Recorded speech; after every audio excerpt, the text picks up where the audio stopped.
Just look at the size of this cow's foot. It's absolutely huge. And when it's in the air, it looks even bigger. This is the Hoof GP, and we're just about to make this cow a whole lot more comfortable.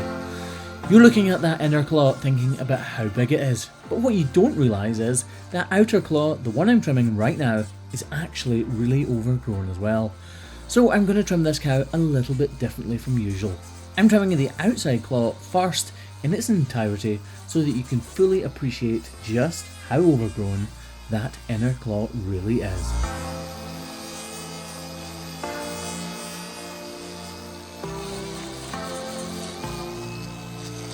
I'm not sure whether or not that inside claw has any true damage to it, or whether it's just deformed.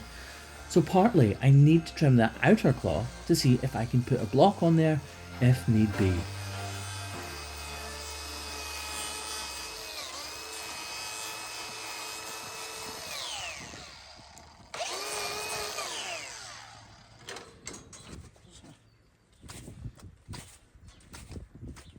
We've nearly got that outside claw back to its original shape, and now I'm just modelling out the typical sole ulcer site, as sometimes, more often than not in cases like this, there are problems lurking underneath the hoof horn. And as you can see, this case is no different to the norm for cases like this.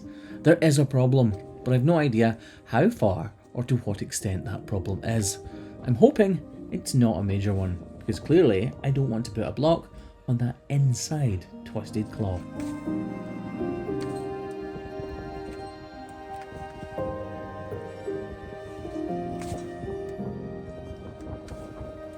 Although there's a lot of detached hoof horn in this area of the claw, I'm really not sure whether or not it's a real problem, or just naturally shedding hoof horn.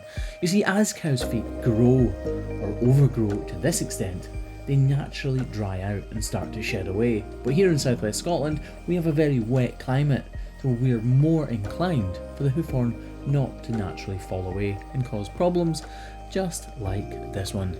But as I said, I'm not sure whether or not this is truly a problem. So out comes the spray bottle so we can wash it off to really see whether or not there is a problem.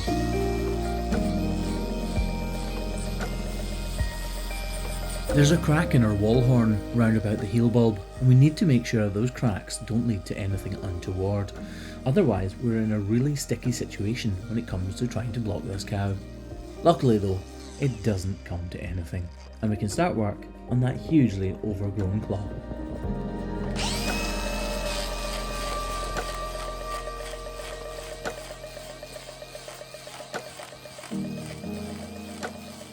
It's really tempting to think, why on earth does Graham not just trim away all of that hugely overgrown claw in one go? And I could do that with the grinder if I truly wanted. But truth be told, the inside of this hoof horn is not the same as the standard cow. It's completely deformed. And that's happened because this cow has had a serious infection within her ankle at some point, and that has led to weirdly shaped overgrowth and the descent of the bones inside this cow's foot.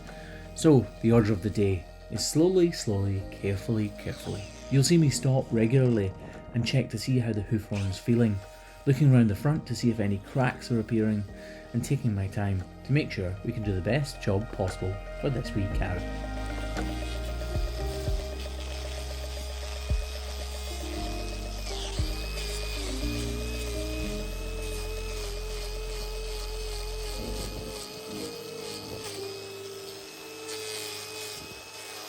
Look at all the different patternation on the sole of the foot I'm working on right now. It doesn't look normal, because it's not normal. The lamina, the interior attachment of the hoof and all the anatomy has all been stretched and contorted out of shape. That's why the interior is not the same as a normal cow, and why it looks a little strange.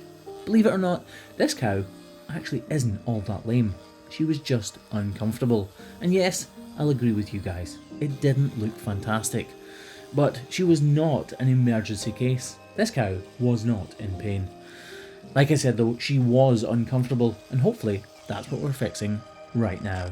She's had an infection like up in there, that's what's done it.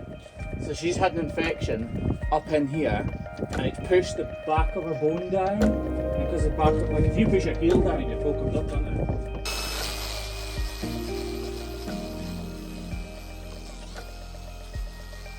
Cows' feet shaped like this really take a long time to trim. You have to be so careful, because if we go too far, we could end up really hurting her and making her lame. No, she'll just kind of walk a bit awkward. And as I said earlier, she actually wasn't lame before we started. So imagine if that was the case when we finished. That would be a job not very well done at all. With cases like this, it's often the case where we'll trim her foot, put it back down on the ground to see how it looks, and then retrim it if need be.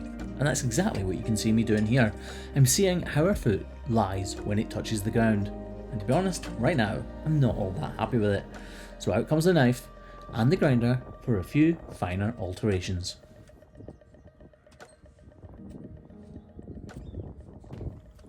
This foot is not going to win any beauty contests whatsoever, but hopefully she will be far more comfortable than she was when we started. You can see me really taking as much care as I possibly can to get the base of the foot flat. Remember, it's not how it looks up in the air right now, it's how it looks when it's down on the ground. How flat and how well does her feet sit. Here's a side-by-side comparison. On the left, before we started trimming her, just look at how grossly overgrown they were. And now, they're almost back to where they should be, sitting much flatter on the ground. And just look how she's about to walk, once she's reversed out of my crush.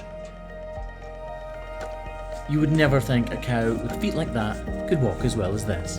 Look at that boy, look how well she walks. I can honestly say she wasn't walking this well before she went into the crush.